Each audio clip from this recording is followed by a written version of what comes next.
好啦，咁依家咧，我哋又有架寶馬嘅 IS1 做緊啦。咁呢一隻色咧好特別，我係未做過嘅，未見過㗎喺條街度。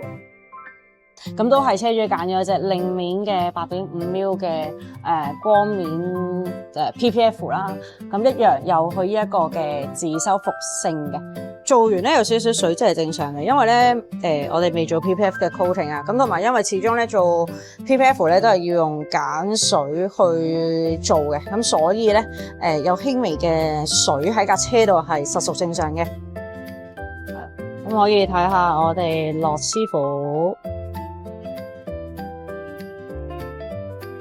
收緊邊。咁如果都想了解 PPF 嘅資訊咧，就可以揾我啦，或者 Coco 去了解都得嘅。咁如果你話想睇埋手工咧，都可以約個時間落嚟門市嗰度都得。記得一定要約時間，因為我哋真係唔可以同一時間撞晒車，可能有4、5台客過嚟睇色板睇手工，咁就會好混亂噶啦。係啦，咁多謝每一位車主，拜拜。